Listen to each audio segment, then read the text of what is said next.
Well, let me see if I can get this phone situated so I can actually talk and drive and not interfere with anything.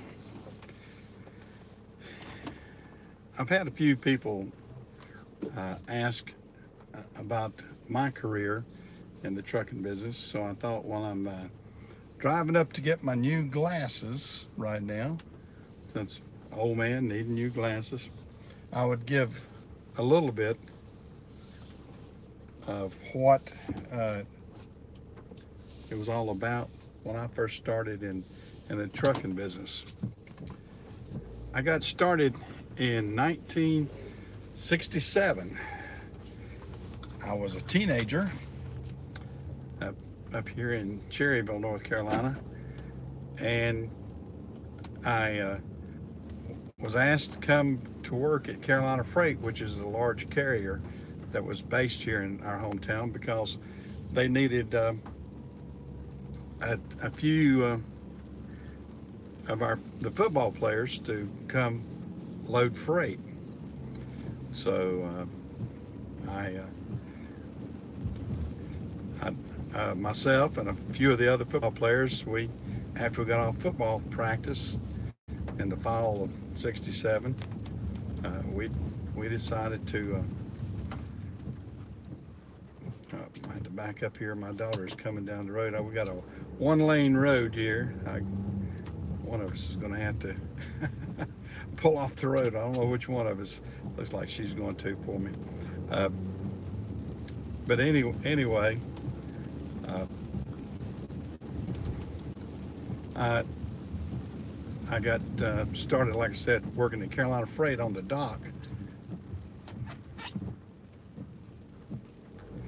And then we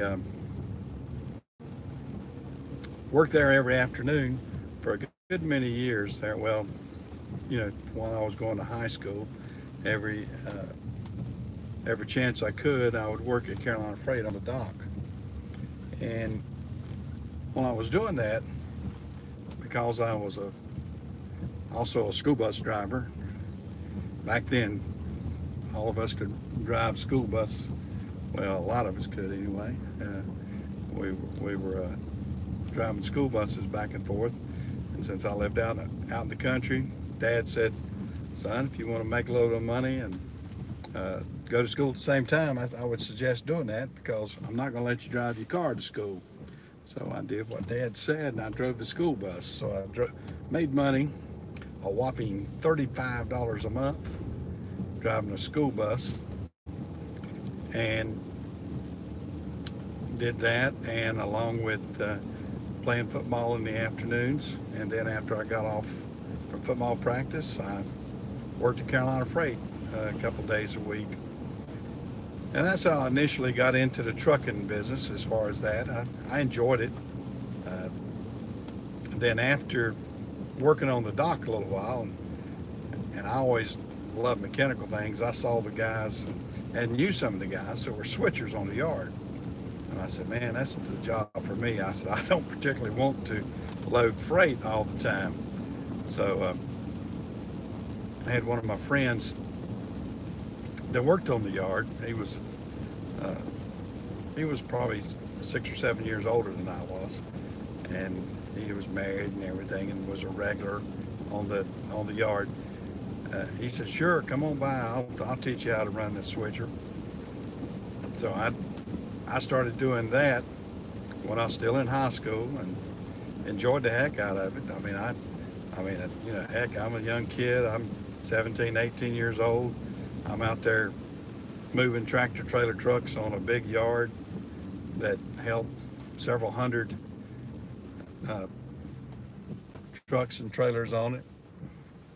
Thoroughly enjoying it. I mean, hey, and I was making major bucks. I mean, major bucks back then. $3.29 an hour. That was top paid. That was union wages back in 1967. So you got to think about the times and everything. I was making, like I said, $3.29 an hour, and and enjoying every minute of it, because other jobs that I'd had, my summer job as a curb hop, I was making 50 cents an hour. So yeah, that was a great job for me. So that propelled me into the trucking business.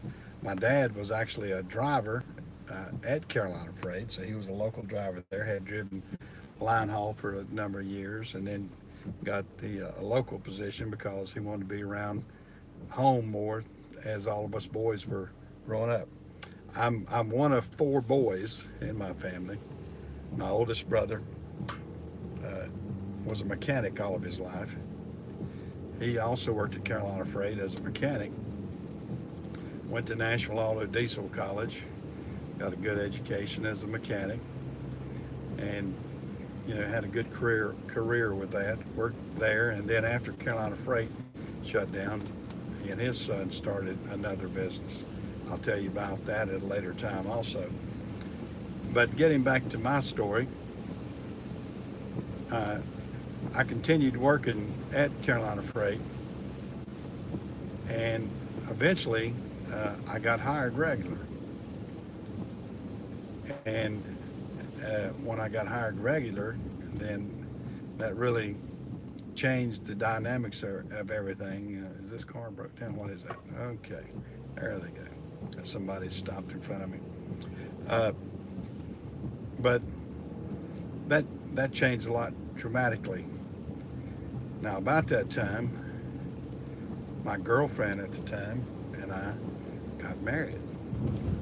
We got married about the time that I was becoming a regular employee and everything. I was also going to the local community college and everything. So I had a lot going on. Like I said, going to college, trying to get an education. I thought at that time that it was going to be an electrical engineer, but it wasn't. I was going to be like most people are. You try for one particular thing, but then you end up with something else. So I tried to be an electrical engineer. I tried to get my education in that. My math skills were never as good as my wife and my son, who is also a electrical engineer now. But it required a lot. I enjoyed it. I have a lot of good knowledge on electrical things, electronics, and a few things, but to be an actual engineer, it takes a lot of good math skills. I mean, some real intense math skills. I'm not there. That's not me. But anyway, back to the trucking. I know I'm running around and around. I continued on during my early years as a yard switcher, and when I turned 21, I got my chauffeur's license. It was chauffeurs, not CDLs then. I got my chauffeur's license, and let me, as I was a yard, let me sidestep a lot of the rules and regulations because I knew I had that experience, and they let me just volunteer and get experience driving with these other drivers in our system. We'll road test you, and if you will let you dig. So I after work I would I worked a lot on the third shift, and after I got off the third shift, I would just hang around and ride and drive with a couple of the local drivers. And sometimes I was